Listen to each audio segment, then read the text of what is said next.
Hey, oh, Google, hey. So, are you trying to get people to hate you right now? Because it really feels like this is intentional. Between your marketing scheme of, you think you know everything about the Pixel 3, getting clips from YouTubers saying, we pretty much know everything about the Pixel 3, to then go ahead, unveil the Pixel 3, and it's exactly what we all thought it was. No surprises. Pixel Ultra wasn't happening. My prediction, by the way, I know I was on the fence about it, but I'll just have the record state that it was not real because I was the only one who believed Google was as trash as I actually think they are. So we've got not a lot of things to go over today, but I'll recap basically what happened at the event and what I don't like and what I do like. And there's not much of the latter. So here we go.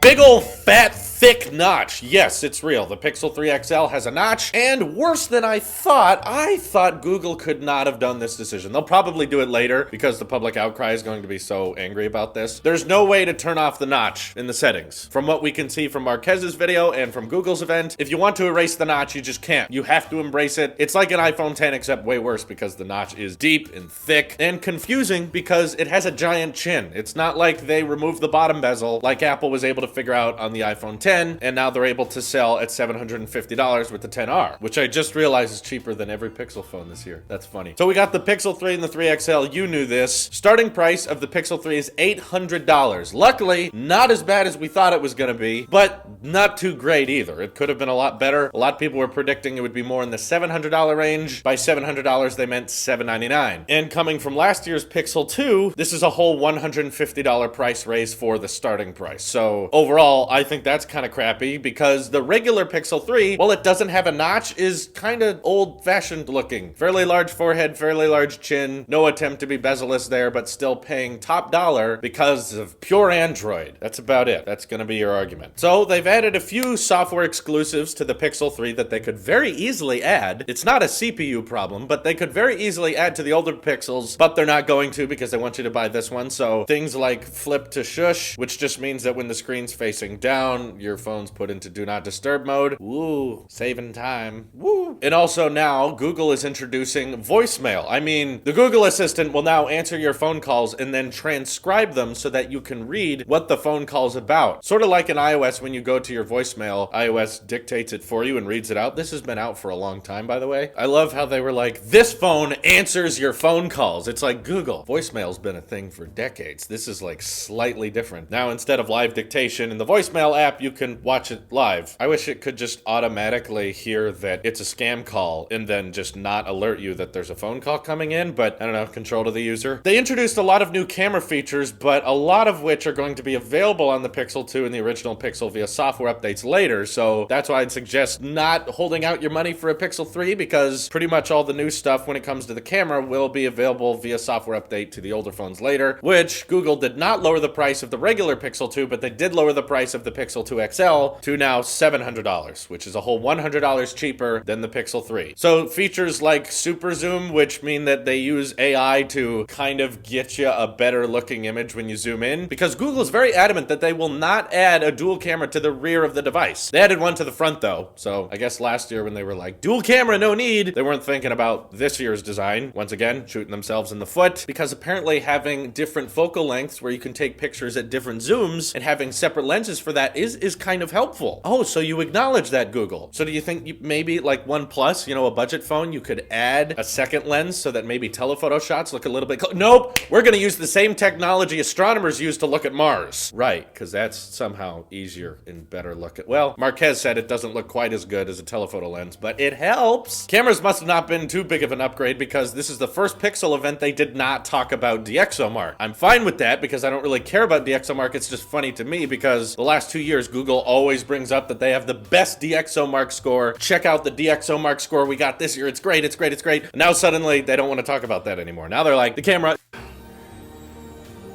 It's good. It's good. It's good.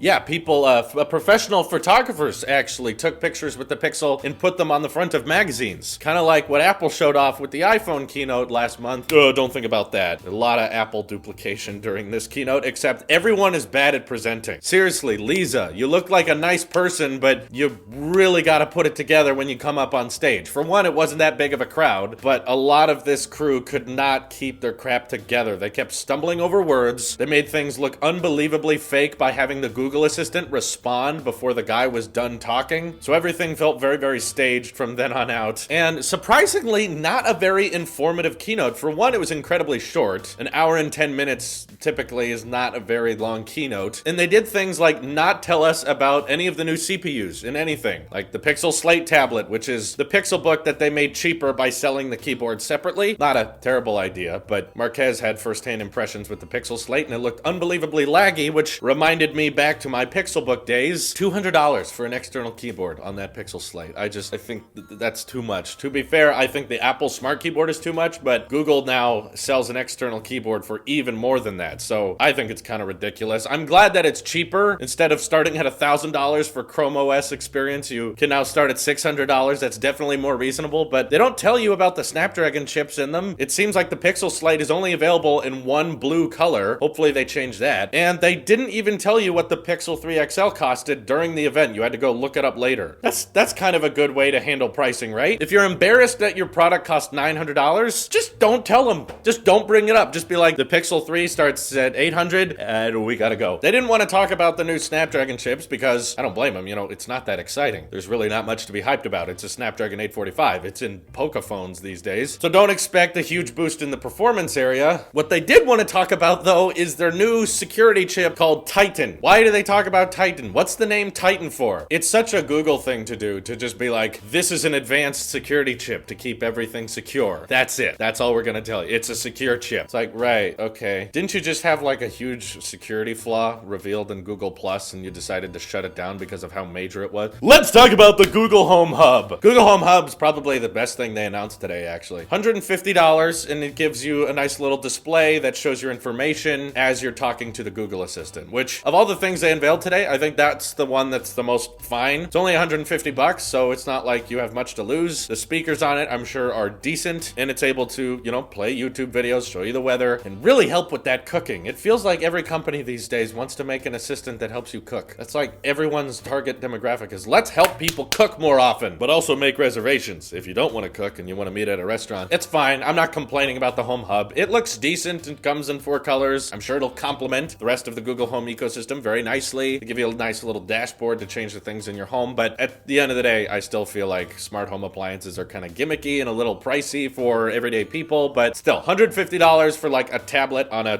dock that's kind of fixed there. There's no camera, but they said they didn't add a camera because they want you to know that they're not spying on you, and we care about privacy. And I don't really care that much about video calling anyway, so I don't really mind that they didn't put a camera on there. Don't worry, you can just attach your Google Clip to it and have it take pictures of you randomly when it decides to. Remember that was a thing, Clips? Yeah, okay, so when it comes to storage, they're still stopping at 128 gigs, which I thought was interesting given both Samsung and Apple were moving into 256 gigs this year at least, and actually pushing it to 512 gigs, which I think is a little bit overkill. They're capping it at 128, you're probably gonna use your whole, but they give you free unlimited storage. Yeah, for a while, after a few number of years, the photos don't retain original quality anymore. They promise you original quality for a certain number of years, then they start scaling it down. You can look that up. Also, years of support is about half that you would get on an iPhone, which is another thing that upsets me about this price point. I don't understand what you're paying for. So they got that front-facing camera, to no surprise, we all knew about this, with no biometrics on the front. There's not some face unlock technology. You made no iris scanner, you made no Face ID, you made no attempt to do any form of different biometric, but the only advantage is you have an ultra-wide selfie camera now and a regular selfie camera. It's not really new. We had this on the LG phone. That's also $900. So if you want to get all your friends in a picture, I guess it's worth the price. I'm glad that a lot of people actually brought up that when they compared the low light settings to the the 10S looked ungodly light balanced, and everyone immediately called Google out on it and said, I don't think that's a picture from the 10S, or if it is, you turn down the contrast setting as much as you possibly could. That way you can say, what? We took it within the camera app, because I've been taking a lot of low light shots on my 10S, and it does a very good job of capturing quite a lot of light in a a low light situation, and that picture looked incredibly staged. Google, if you're gonna fake a 10S camera lighting demo, at least don't have the city fairly lit up in the background, because what it looked like they did was they knew there was brightness in the background, so they intentionally focused on the background, which would then cause the foreground to get way darker, because just like John Morrison pointed out, I agree, there's no way that's the natural looking photo you get out of a 10S when taking low light photography as someone who's been using the 10S for a while. They include headphones with the phone now, so that's nice. I've been complaining about that for a long time. At least it fixed that. Though it is the Pixel Bud design, which a lot of people don't like, so probably don't feel very comfortable. I'm sure they sound okay, but overall, I guess I'm confused as to why Google thinks they can justify their higher prices. They raised their prices this year, $50 higher for the Pixel 3 XL, $150 higher for the Pixel 3, and I'm not really sure what else you're getting other than Snapdragon 845, which is funny that they didn't even bring that up during the keynote, and wireless charging. If you're a Pixel fan and you care about wireless charging, why were you still using the Pixel 2? There's so many other phones you could have bought. I feel like to be a Pixel fan, you kind of have to act like wireless charging doesn't matter very much, which means that you were probably very bored when Google unveiled their Pixel stand for $80 that changes your Pixel phone into a Google Home Hub demo. So it just scrolls through pictures and lets you know that notch is there and can set alarms and stuff and look at your security. So I'm glad they made it a vertical stand. Like I wish Apple made a vertical charging stand. I'm also glad they made it in a way that you can still reach the fingerprint reader on the back. So that was clever. But once again, wireless charging is just not really something you should be advertising as your new smartphone feature at the end of 2018. I feel like that's kind of embarrassing, given Apple even beat you to this, and Apple's usually late to the game. Apple's a whole 2 years ahead of you. It's amazing to me how far they were willing to troll people with the marketing, because this marketing team, literally everything they do confuses me. They were grabbing YouTubers' clips and saying, so you think you know everything about the Pixel 3, so you think you know, just wait till tomorrow. Hyping everyone up that there was something extra, and we all were talking about the Pixel Ultra. They contacted my friend John Prosser to use his clips, so they know about his channel, so they know that people were expecting the Pixel Ultra, and yet falsely generated hype and said, so you think you know everything, huh? Just so that they could unveil everything we said was already going to happen. There was no surprises. There was no, oh, I didn't know that was going to come out. Regards to the phone specifically. I mean, I guess no one really called the Google Home Hub, but Google's already partnered with other companies with making smart speakers that have screens on them, so I guess no one really cared. But when it comes to the phones, everything we thought would happen did happen. Engadget absolutely got their hands on a Pixel 3 XL early and showed us all the new features, and after all of that, you still wanted to hype us up and act like we didn't know something, like we were going to be shown something we weren't expecting. I thought what they were going to hype up was either a low-cost, more affordable version of the Pixel that maybe had some bigger bezels, but it was more affordable and it got the pure Android experience, or the Pixel Ultra, obviously. They partnered with Xiaomi. They actually made something very futuristic with one-size bezel all the way around. They came up with something unique. I would be okay with that. I would have been excited for that because I gotta use the 3XL for a month now. I just realized that I still agreed to that. Oh God, I gotta use that phone for a long time. Okay, there could have been just one more thing. That's all I was asking. Just something different. Something we weren't expecting with the Pixel phones, but nope. Literally everything they talked about, we knew exactly what was gonna happen. Getting into the nitpicky things, funny they decide to go with a gold color this year, isn't it? I wonder where they get that color scheme from. Oh yeah, and that gold color, it's called Not Pink. Literally, they called it Not Pink. I mean, like, I feel like the names are intentionally trying to upset people. It's like you're really trying to make fun of someone. They have this feature now that Live Photos has had for several years, where when you take a picture, if it's not the exact right moment, you can adjust it and have a different key moment. This is part of iOS 12. It's been out, been available. You can change it. I've used it before. You even activate it in the exact same way. You swipe up and then the different key photos are right there. So good job, Google. If you want new features, just literally look at what the iPhones are doing and do that. You know, gesture controls built in by default now. Multitasking looks a little similar, especially on the Pixel Slate, but at least they added a biometric with the Pixel Slate. They put a fingerprint reader on the power button. That's better than what the Pixel Book did, which was nothing. So you were able to make a cheaper device that had more features. And a lot of this keynote was extremely cringy. They wanted to brag about the pixel density of the tablet, and they said, we have cinematographers that filmed things at 8K and watched them on this tablet. And the guy was like, it looks the way it's supposed to. That's exactly how it's supposed to look. And then the guy came back out on stage and the whole audience was silent. They were like, you said you got cinematography. That was one guy. One guy was like, yeah, looks good. And that was supposed to impress us. At least they added portrait mode to a tablet for all your tablet photography needs. But once again, a lot of the camera features and exclusives they talked about are going to be available on the Pixel Pixel 2. So if you're already a Pixel user, the whole reason to upgrade is selfie camera, notch, and wireless charging. That's what you have to pay $900 for. $800 starting. I imagine the regular Pixel 3 is probably going to sell better this year because it's a tad more affordable and it doesn't look as atrocious. I don't know how Google screwed up the notch. You know, I've been using a notch for a long time now and it's really not that intrusive, yet somehow they picked the exact notch size to be very, very overbearing and very, very distracting, and you can't turn it off by making it really cut into the display. Overkill, way too much. So yeah, hopefully you can tell by my voice that I'm annoyed with this keynote. Didn't make sense to me. Their marketing team really needs to rethink their strategy. They really need to stop shooting themselves in the foot with getting people to think one thing and then immediately changing their mind the following year. And the last nitpicky thing I'll talk about is there's no buttons on the whole side of the device. They decided they wanted volume and power right next to each other, which is very confusing when the phone's in the pocket and you want to change something. You're going to end up trying to click volume and accidentally click power, whereas you could have just put the buttons on the other side of the phone and then it would have been easier to feel around and be like, that's volume, that's power. There, I can tell because they put buttons on opposite ends of each other. If you have an entire side of the phone not doing anything, just put the volume there. It would have been so